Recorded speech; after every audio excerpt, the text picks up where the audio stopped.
Hi, my name is Obiahan Oti, your usual host on business and career building series.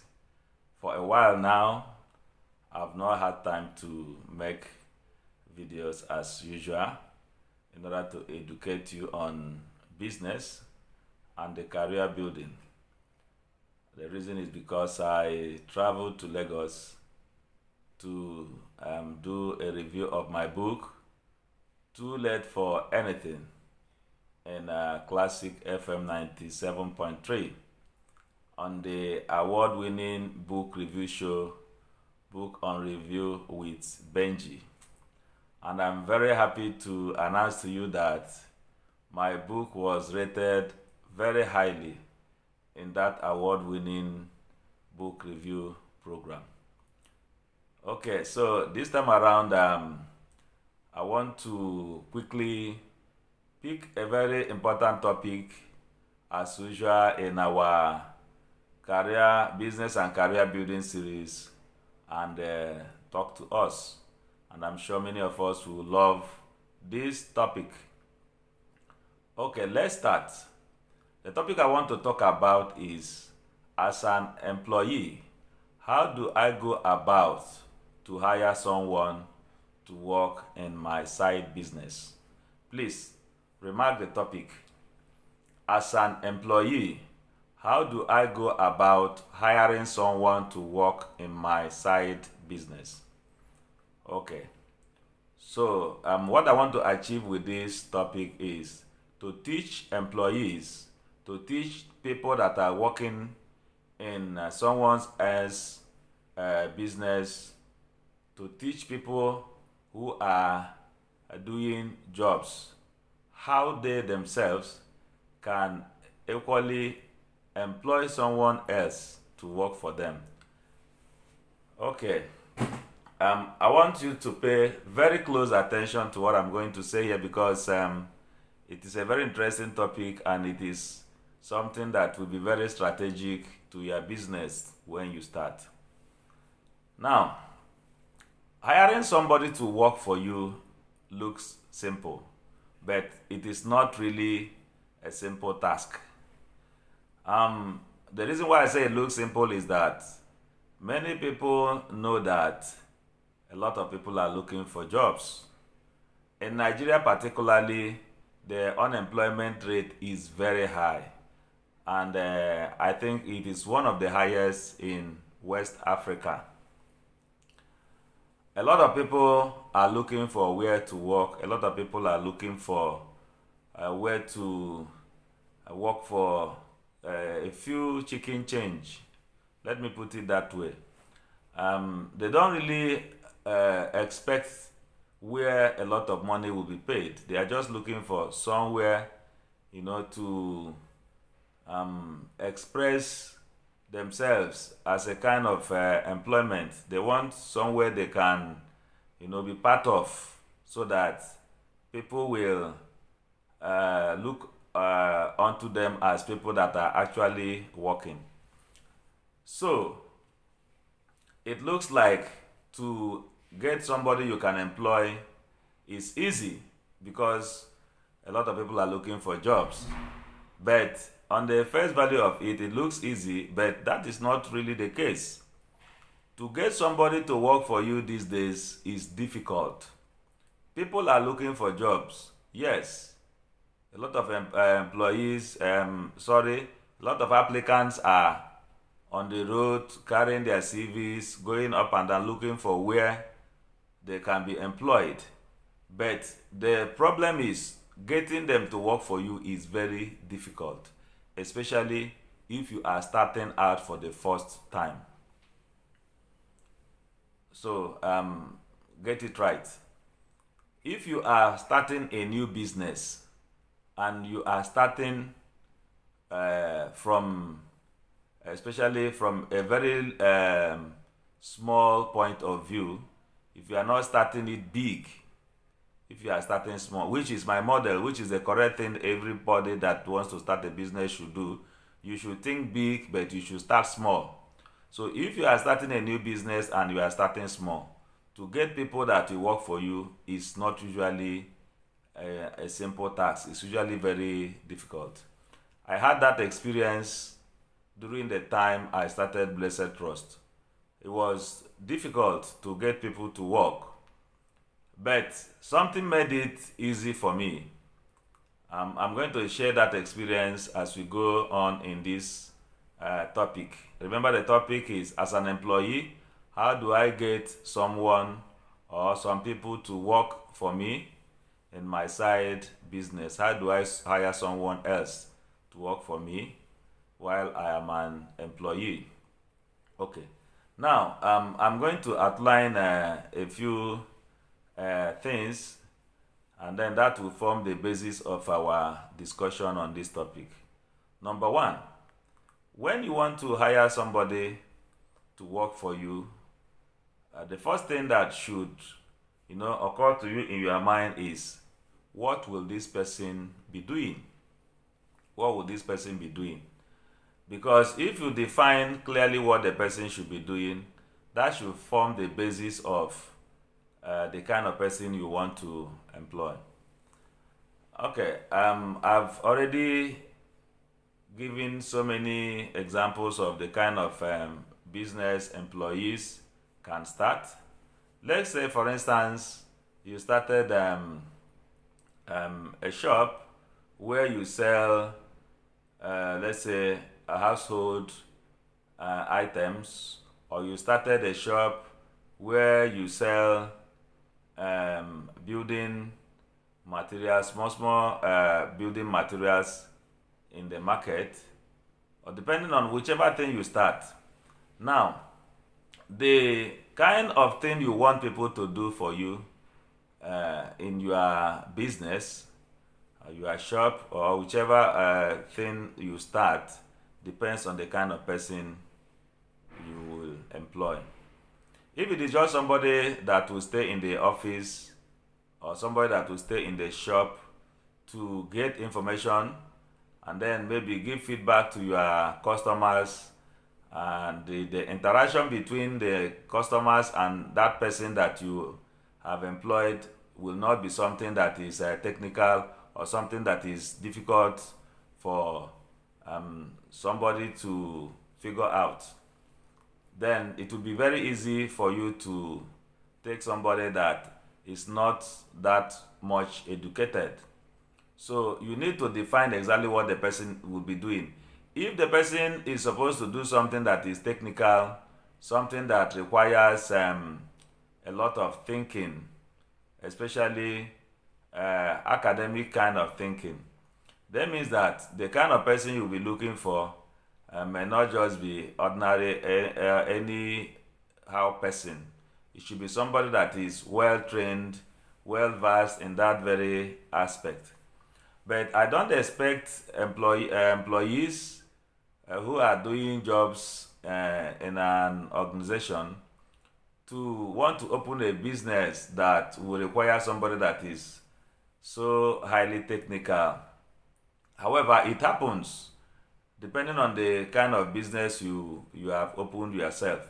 But one thing you have to bear in mind is that if you open a business and you expect that you will get help, first of all, you yourself, you are the number one employee of that business that you have just started. Any other person that you are getting is just somebody you are getting to give you additional help. So if the work you expect the person to be doing will be highly technical, it means you have to get somebody that is vast in the technicality of that job that you want the person to be doing. But if it is just ordinary somebody who will take records, who will maybe answer your phone calls as the customers are calling in, and somebody who will attend to them ordinarily, so you means you need to hire somebody that may not have that so much qualification. Now, one thing you have to remember is that the more complicated the things the person is supposed to do for you, the more training that is required, and the more qualified both academically and experience-wise the person is, then the higher the amount of money that the person will expect you to pay will be. So you have to bear that in mind. Number two, now, this person that you want to employ, will the person necessarily be related to you? Now, I want to talk about employing people that are related to you by blood, maybe by marriage, or by any direct relationship. And sometimes when you employ somebody that is related to you, maybe your brother, either younger or elder, or your in-laws, or any kind of relationship that is close. When you employ such people to work for you, sometimes you get it right, sometimes you get it wrong. Now, the general rule is that never hire somebody that you can't fire. If you employ anybody that is related to you, you have to make it clear to that person from the beginning that the person should know that if he or she does not get it right, that person will be fired. So the same way you hire anybody at all is the same way you will use to hire even your relatives. What I'm trying to say here is that there has to be a yardstick, there has to be a standard that is uniform for your hiring, no matter who you eventually hire. Now, why I'm talking about hiring relatives is that as a startup, as somebody that is trying to start a new business, most of the time it will not be very easy for you to get people to want to come and apply to work in your business, to work in your startup. Most of the time you need to get people to work for you through informal means. If you put up an advert in a newspaper, you will get few applications. I remember when I started Blessed Trust, one of the things I did then was to do things like handbills. I did things like posters and posted them in strategic places, put my phone number, and asked people to apply for certain roles in the business. But I did it for a very long time and nobody was interested. People did not even call me. I didn't receive calls. And then one day I wondered why nobody wanted to apply. Whereas it was obvious that we have a lot of people looking for jobs. Then we got talking. I got talking with somebody, and he said, each time people see posters like that where you say apply, there is vacancy in so and so place, then you mention some amounts, some very tempting amounts as the salary, that people will be like, these are ritualists looking for who to use for blood money and things like that. So, when people don't really know your a business, your startup, you are just starting newly and your business is not well known, the chances of people to believe that the business is real, that you are out to do the right thing is very low. So that is why sometimes it may make sense for you to hire somebody that is directly related to you.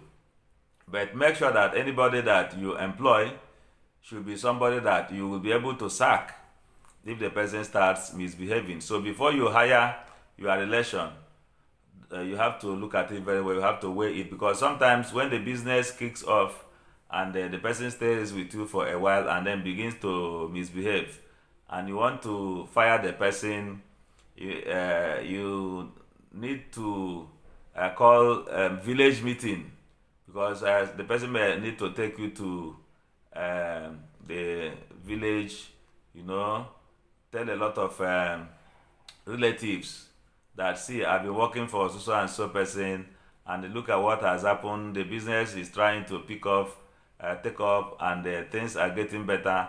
Then all of a sudden, he asks me to leave. But he will not be the one to tell them that along the line that he has messed up in many places.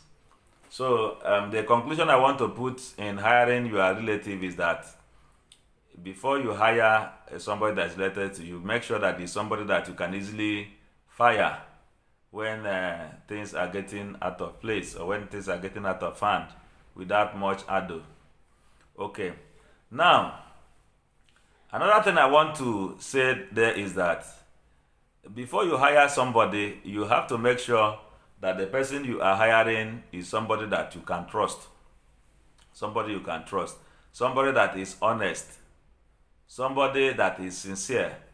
Apart from having the requisite, maybe academic or qualification or experience, that person must have that integrity that you need to work in that your business. If you are starting a business for the first time and you hire somebody that is not honest, somebody that does not have integrity, then you are putting your business in danger before it even picks up. I remember the time I started Blessed Trust. I thank God the first person that started with me was a friend of mine, and I believed in him. I trusted him. As far as I'm concerned, he was very honest. He was very transparent, and that reduced the level of suspicion that was always in my mind each time I want to go through what he has done. That helped me a lot to be free in mind. That helped me a lot to relax each time and to approach whatever we are doing with a very clear mind. So you need to get somebody that is honest. You need to get somebody that is sincere. You need to get somebody that is truthful.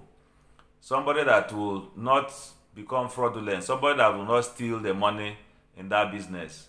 If you get somebody that is not honest and somebody that does not have integrity, it means that that business will collapse with time because the person will steal you blind. And remember, you are starting newly. You have not made so much money that even when the person will be stealing, it will be difficult for the business to collapse. Remember also that no matter how much money you have in your business or how big your business is, provided people are committing fraud, stealing your money, and doing all sorts of things, before you know it, the business will go down. Now, one of the things you can do, because when you employ somebody, you will not just know that the person is honest. There is nothing written on that person's face to tell you that, yes, this person you have employed is an honest person. After all, you already have a job that you are doing, and the chances of monitoring that person may be very, very low. It's not going to be easy for you to monitor the person. You cannot be in your first place of work and then you equally be in the business that you have opened 24 hours to monitor that person. But there is something you can do. There is something we call background check. If it is somebody that has worked before, you can do a background check from the place the person has worked previously. Then if it is not somebody that has worked before, you can equally ask some questions, try to see what people will say about that person discreetly. Then finally, you can give the person what we call integrity test. For instance, the type that we used to do in the bank, if the person is a cashier, unknown to that person, you can add more money to that person's cash and see whether the person is going to declare excess cash. There are so many things you can do to confirm that that person is actually honest.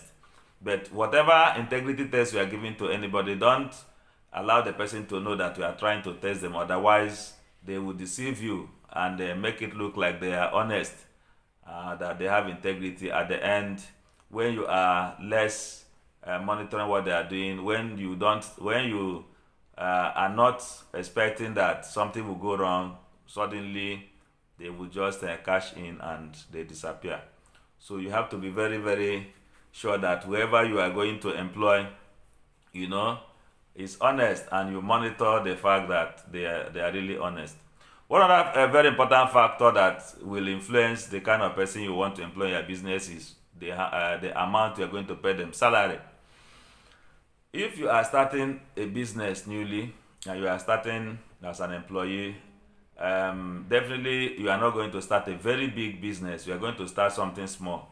And as somebody that is starting a new business and you are starting small, the chances are you may not even make profit for the next 6 months or even for the next 1 year.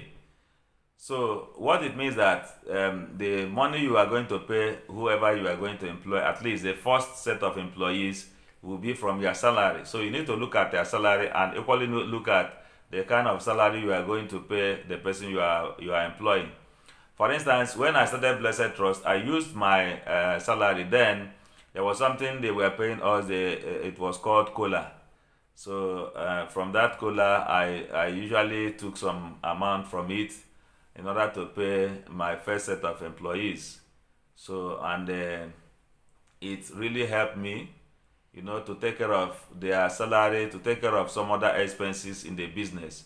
So you need to make sure that you understand how much money you are supposed to pay those people you are employing for the first time, and that you have the capacity to continue to pay them until that business becomes profitable.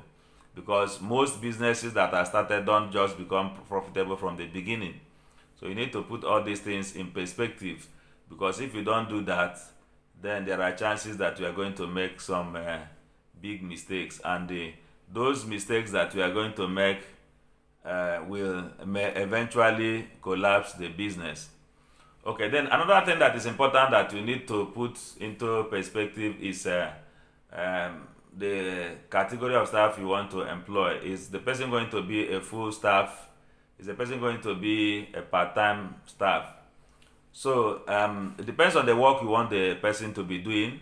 If that work requires somebody that will be there full-time, then it means that you are going to hire that person on full-time basis. But if it is something that is part-time, for instance, if the business you started is something that is seasonal, if the business you started is something that happens within certain periods of the year, you don't need somebody that is a full staff. For instance, people that started business like contractors, you only have work when a contract is going on. So there is no point employing somebody who will be in the office doing nothing. So it means that it is only at the time that there is work to do that somebody needs to do something. But then one of the challenges you may have is that maybe when there is work and there is nobody standby to do the work, you will have problem getting somebody, and even before you may even get somebody, maybe the job that you need that person to do may have started having problems. Maybe the deadline may have started approaching, or even the things around it may have started having issues. So you need to really look at the job you want the person to do, whether it is full-time or whether it's part-time, and then discuss with the person and know the kind of employment you give the person. Then another twist to it is whether you actually need a virtual assistant. These days, with the advent of the internet, people are beginning to see the importance of using virtual assistants in their business. It's not all the time that you just need to hire somebody who will sit physically in your office to do your job for you. Sometimes you may need to hire somebody who will work for you remotely, who will work for you virtually. The job will be done, but you may not necessarily see the person. So these are the things you need to look into. Okay.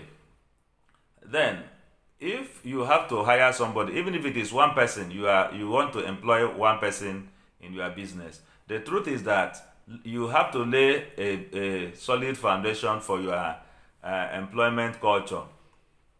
How do you do that? You do that by making sure that any work you want somebody that you have employed to do, the job description will be very clear. In fact, the best way to make it clear is to write it down and get the people or the person that is supposed to do that job to, read it through. And after reading it through, the person will sign it. Then it may not really be easy to capture everything you want your employee to do for you for the first time. But there is always a way to make sure that you include it. When you have captured the major things, because there are some very clear, specific things you want your employee to do for you. So by the time you have put all of them down in paper, you can now add, just to be sure that the person will not say this is not part of my job description. You can now say, and any other thing that the manager requires to do from time to time, or any other thing that myself as the founder or CEO or whatever requires to do from time to time, after you must have listed the major things that are required to be done in that business. Okay. Then finally, one thing I must recommend is that if you are employing somebody, make sure that there is something that is written down in the form of a contract, or maybe appointment letter, or maybe offer letter. Put down details of that person's condition of employment, which will include how much you are going to pay the person. Is the person going to work on permanent, on temporary basis? Is the person supposed to have some leave days within the year? Details like that. So these are the things that you are going to put down, and make sure that the person reads it, understands them, and signs them, so that you will not run into unnecessary legal challenges. Because sometimes when you employ people, you think that it's an easy thing. If the going is good, fine, there will be no problem. But if something goes wrong, you'll be surprised that the person can easily take you to court and begin to sue you. So you have to be very careful. You have to be very cautious about employing people, including employing your relatives, even your spouse. I've had a lot of experiences with this, So I've had my employees who were dissatisfied one way or the other, trying to drag the organization to court, or drag my person to court. So, but if the employment terms were not clearly defined from the beginning, if you left them ambiguous, then there may be situations where you will just be stranded along the line. So you need to define everything right from the beginning. You need to make everything very clear, so that there will be no problems. Okay. The issue of employment, the issue of employing people is very vast.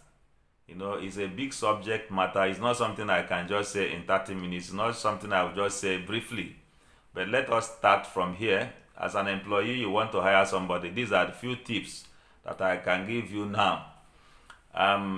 It's a vast subject, like I said. I'm going to do part 2 of it.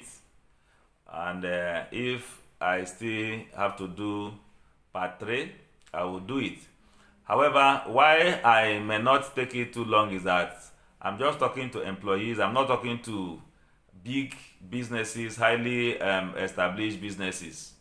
So because when I go into the main business training proper, by the time we are through with trying to urge employees to start side businesses, by the time I go into main core employment, core businesses, then I will talk the main core of employment, strategies that are involved in employment, terms and conditions, the legalities, the compensation packages, how you arrive at it, and so on.